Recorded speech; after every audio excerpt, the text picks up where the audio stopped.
샬롬. 오늘은 2022년 2월 20일 하나님께서 또 저와 여러분에게 은혜를 허락하신 귀한 주일을 선포해 주셨습니다. 오늘 말씀은 누가복음 6장 27절부터 해서 또 창세기까지 오늘 하나님께서 우리에게 생명의 말씀을 은혜 나눠 주실 줄 믿습니다. 먼저 말씀을 봉독하겠습니다. 그러나 너희 듣는 자에게 내가 이르노니 너희 원수를 사랑하며 너희를 미워하는 자를 선대하며 너희를 저주하는 자를 위하여 축복하며 너희를 모욕하는 자를 위하여 기도하라. 너희 이 뺨을 치는 자에게 저 뺨도 돌려대며 내 겉옷을 빼앗는 자에게 속옷도 거절하지 말라. 내게 구하는 자에게 주며 내 것을 가져가는 자에게 다시 달라 하지 말며 남에게 대접을 받고자 하는 대로 너희가 남을 대접하라. 너희가 만일 너희를 사랑하는 자만을 사랑하면 칭찬받을 것이 무엇이냐. 죄인들도 사랑하는 자는 사랑하느니라. 너희가 만일 선대하는 자만을 선대하면 칭찬받을 것이 무엇이냐. 죄인들도 이렇게 하느니라. 너희가 받기를 바라고 사람들에게 구워주면 칭찬받을 것이 무엇이냐. 죄인들도 그만큼 받고자 하며 죄인에게 구워주느니라. 오직 너희는 원수를 사랑하고 선대하며 아무것도 바라지 말고 구워주라. 그리하면 너희 상이 클 것이요 또 지극히 높으신 이의 아들이 되리니 그는 은혜를 모르는 자와 약한 자에게도 인자하시니라. 너희 아버지의 자비로우심과 같이 너희도 자비로운 자가 되라. 비판하지 말라. 그리하면 너희가 비판을 받지 않을 것이요 정죄하지 말라. 그리하면 너희가 정죄를 받지 않을 것이요 용서하라. 그리하면 너희가 용서를 받을 것이요 주라. 그리하면 너희에게 줄 것이니 곧 후히 되어 누르고 흔들어 넘치도록 하여 너희에게 안겨주리라. 너희가 헤아리는 그 헤아림으로 너희도 헤아림을 도로 받을 것이니라. 아멘. 오늘 하나님께서 그대여 우리가 주님을 소망으로 삼는다면 하는 말씀 제목으로 하나님께서 우리에게 은혜를 허락하여 주시기를 간절히 기도하며 말씀을 나누도록 하겠습니다. 그 톨스토이의 소설 사람이 무엇으로 사는가에 이제 세 가지 질문이 나옵니다. 첫 번째는 사람의 마음에는 무엇이 있는가? 두 번째는 사람에겐 자기 미래를 내다보는 지혜가 있는가? 세 번째는 사람은 무엇으로 사는가입니다. 하나님께서는 구도수성공으로 온 그 미하일에게 이 세 가지의 질문의 뜻을 알게 될 것이라며 답을 찾을 때까지 인간 세계에 가 있으라고 명령하셨습니다. 인간의 세계로 내려온 미하일은 알몸으로 차가운 길바닥에 쓰러져 있던 자신을 시몬과 마트료나가 구해주는 것을 보고 사람의 마음속에는 하나님의 사랑이 있음을 깨달았습니다. 그 후에 귀족 신사가 1년을 신어도 끄떡없는 구두를 주문했지만 그가 곧 죽을 것을 미하일 자신은 알았기에 구두 대신 슬리퍼를 만들었지만 시몬은 이유를 모르는 것을 보고 미하일은 인간에게는 자기 미래를 보는 지혜가 없구나 하는 것을 깨달았습니다. 이제 엄마를 잃은 아이들을 사랑으로 키우는 부인을 보고 사람은 사랑으로 산다는 사실을 깨달았다고 말합니다. 그 사실을 말하고 미하일은 하나님께로 갔습니다. 사람은 무엇으로 사는가입니다. 여러분 지금 무엇을 바라보고 살아가고 계십니까? 여러분의 삶의 시선이 어디에 있습니까? 땅끝에 있습니까? 아니면 우리의 내면에 있습니까? 이제 깊이 생각할 수 있는 시간을 주신 주님께서 오늘 본문을 통하여 우리를 이 질문 안에 깊이 머물게 하십니다. 이제 이 미하일이란 그 사람은 하나님께서 인간 세계로 내려보낸 천사였습니다. 그를 도와주었던 시몬 부부는 구두수선을 하며 하루하루를 살아가는 셋방살이에서 추운 겨울을 이겨낼 양털 옷 하나 없이 서로를 원망하며 고통 가운데 살아가던 부부였습니다. 그럼에도 길바닥에 쓰러져 있어 발가벗겨져 있던 그런 미하일을 보고 집에 데려다가 먹이고 그에게 사랑으로 돌봐주며 구두수선을 가르쳐 주었습니다.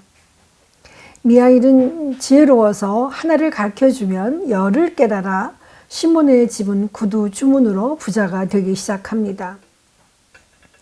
그 구두에 집에 많은 사람들이 드나들면서 미하일은 더 깊이 사람을 알게 되었습니다. 그리고 엄마를 잃은 두 아이들을 거두는 그 사랑을 보면서 시몬의 아내는 인간은 부모 없이는 살아도 하나님 없이는 살아가지 못하는 것이라고 이렇게 독백을 합니다. 만약 우리가 살아가는 세상이 인간의 욕심으로 맞추어진 눈높이에 머물러 있다면 우리와 우리의 주변은 지금 어떻게 되어 있었을까요? 그리고 우리는 무슨 힘으로 살아갈 수 있었겠습니까? 그러면 주님께서는 우리에게 어디에 눈높이를 두고 살아가라고 하십니까? 28절, 29절을 보시면 너희는 너희 듣는 자에게 내가 이르노니 너희 원수를 사랑하며 너희를 미워하는 자를 선대하며 너희를 저주하는 자를 위하여 축복하며 너희를 모욕하는 자를 위하여 기도하라. 너희 이 뺨을 치는 자에게 저 뺨도 돌려대며 내 겉옷을 빼앗는 자에게 속옷도 거절하지 말라. 선생님이 학생에게 질문을 했습니다. 두 사람이 물구덩이에 빠졌는데 두 사람을 살려야 하는데 물속에서 서로 잡아당기는 힘이 셀까? 아니면 위에서 끌어올리는 힘이 더 셀까? 어떻게 해야 두 사람을 살릴 수 있겠니? 라고 선생님이 질문을 하셨습니다. 그러자 학생은 대답했습니다. 그건 서로 죽기 살기로 끌어내리니 밑에서 서로 끌어내리는 힘이 훨씬 더 세겠지요. 선생님은 말씀하셨습니다. 아니다, 내가 그를 끌어올릴 만큼의 힘이 세지 않다면 붙잡고 있는 손을 놓아야 그나마 살릴 수 있을 것이란다 라고 말했습니다. 이제 우리 주님께서는 우리들이 어디에 시선을 두고 살아야 하는지를 말씀하시며 이렇게 제안해 보십니다. 원수를 사랑하며 미워하는 자를 선대하며 저주하는 자를 축복하며 모욕하는 자를 위하여 기도하라고 교훈하여 주십니다. 그러나 위의 학생처럼 우리의 세상적 상식은 그렇지가 못합니다.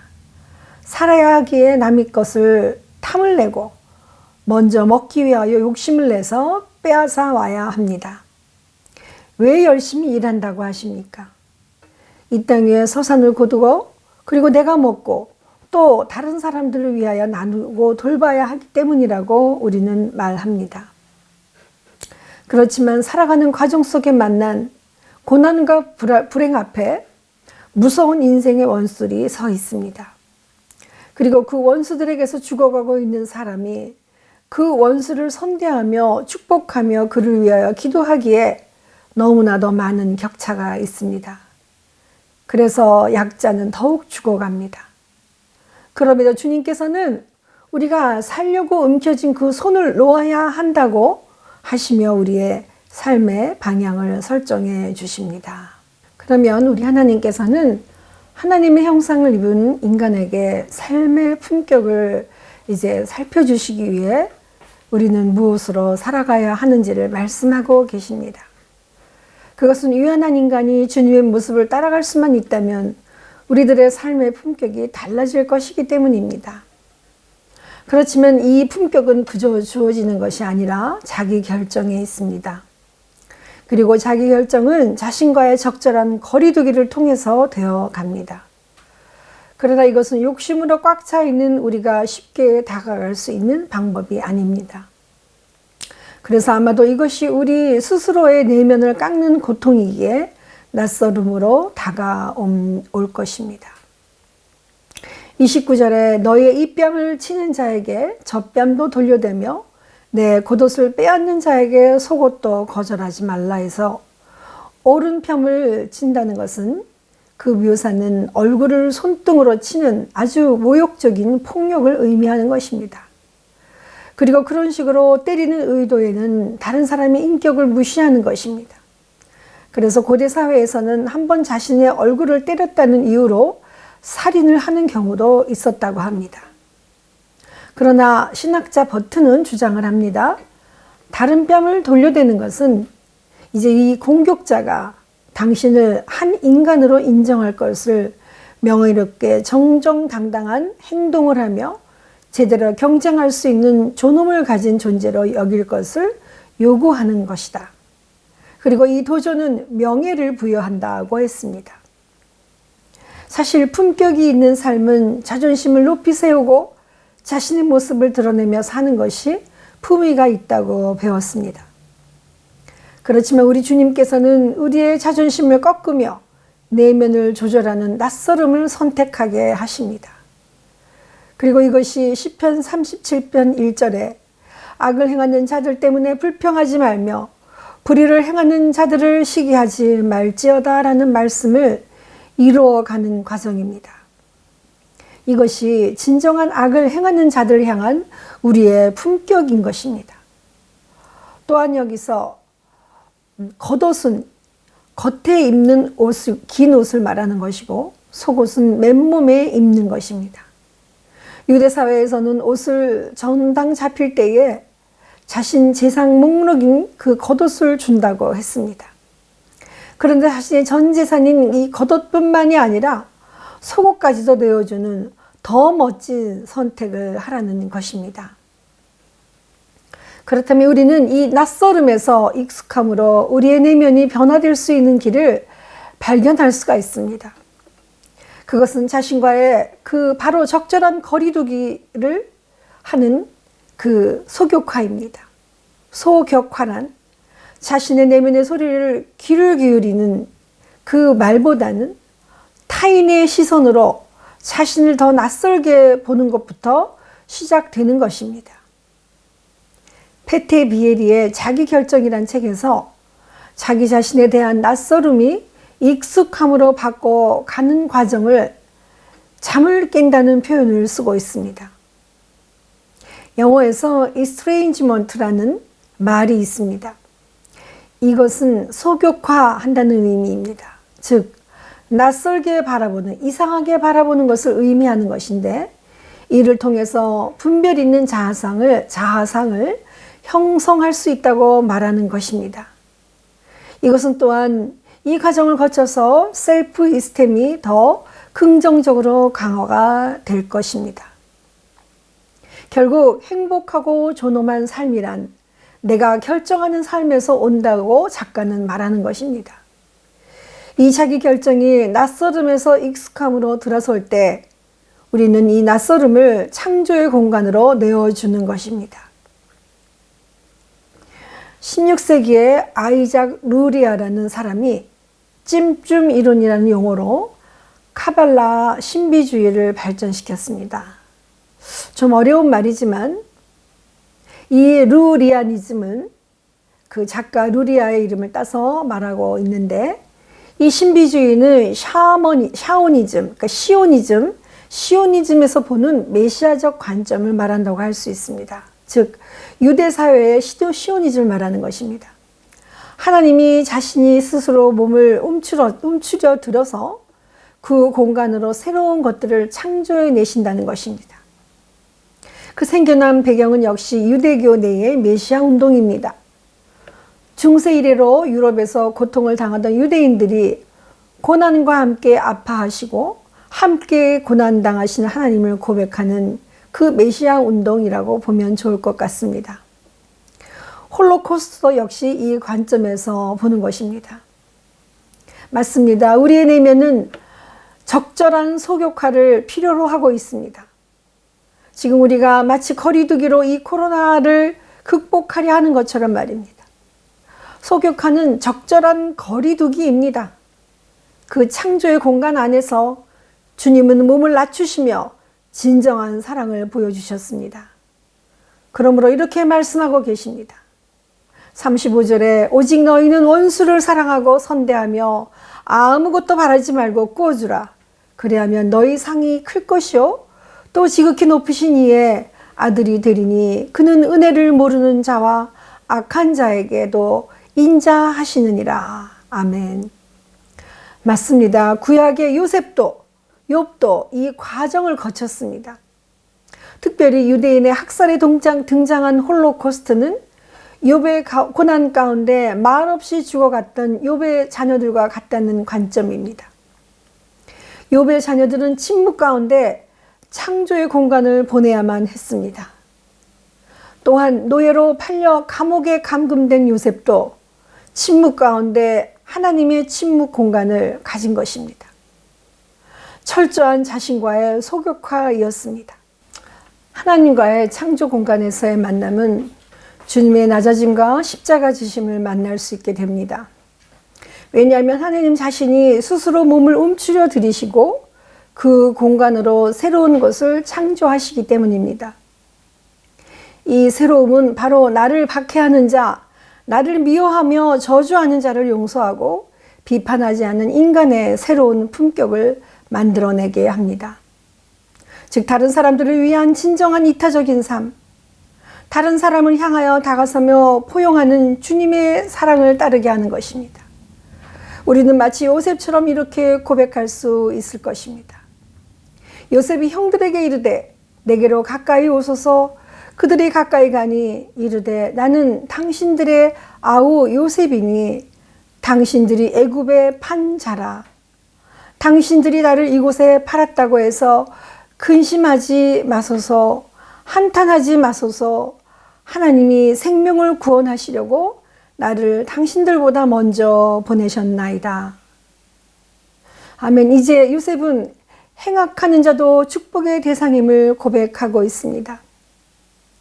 이는 하나님의 창조 공간의 비밀을 아는 자가 이타적인 포용성에서 원수를 사랑하는 하나님을 바라보는 과정입니다.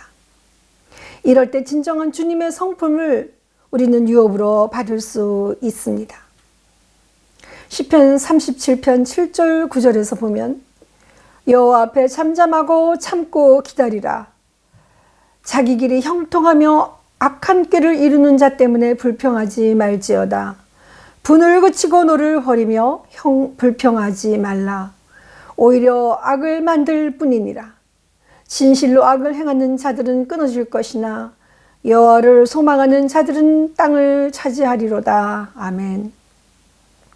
만약 우리가 주님을 소망으로 삼는다면 이 땅에서의 삶은 가치가 있고 품격이 달라질 것을 말씀하고 계십니다. 고린도전서 15장 48절 50절에 보시면 무릇 흙에 속한 자의 형상을 입은 것 같이 또한 하늘에 속한 이의 형상을 입으라. 형제들아 내가 이것을 말하노니 혈과 육은 하나님의 나라를 이어받을 수 없고 또한 썩는 것은 썩지 아니하는 것을 유업으로 받지 못하느니라. 맞습니다. 우리는 하늘에 속한 이의 형상을 주님의 특권으로 같이 입을 수가 있게 된 것입니다. 그러므로 이타적인 포용 속에 원수를 사랑할 수 있다면 하늘의 유업을 가지는 신의 품격을 우리는 부여받게 될 것입니다. 하나님, 우리 모두를 사랑하시며 가장 거룩하신 주님, 우리가 주님께 응답해 이 땅에서 주님이 우리에게 원하시는 일을 행하게 하옵소서. 오늘 우리에게 필요한 것을 충분히 채워주시고 다른 사람들이 우리에게 상처를 주었을 때 우리가 그들을 용서해야 하는 것처럼 우리의 연약함과 죄들을 용서하소서. 우리가 악을 거부하고 선을 행하도록 도우소서. 주님, 우리는 주님의 자녀이므로 주님의 능력을 힘입어 우리의 세상을 온전하게 만드소서. 아멘. 이제 마무리 기도하겠습니다. 사랑의 하나님, 오늘 하나님께서 정말 하나님의 그 원수를 사랑하라는 그 귀한 하나님의 온전한 계명 아래 아버지, 우리 죄 많고 연약한 이 인간들은 우리의 눈으로는 도저히 사랑할 수 없는 길을, 그 인생길을 가고 있는 것 같습니다.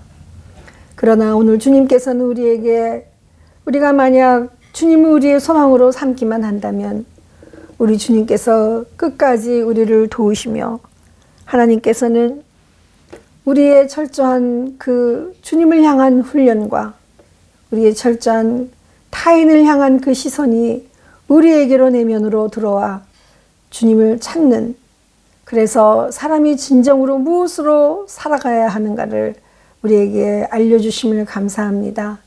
하나님, 오직 우리 주님만이 우리의 소망이 되게 하시고 오직 하나님의 그 크신 낮추신 그 빈 공간의 창조를 다시 한번 쳐다보며 바라보며 하늘나라의 소망을 갖게 도와주옵소서. 예수님의 이름으로 기도하옵나이다. 아멘.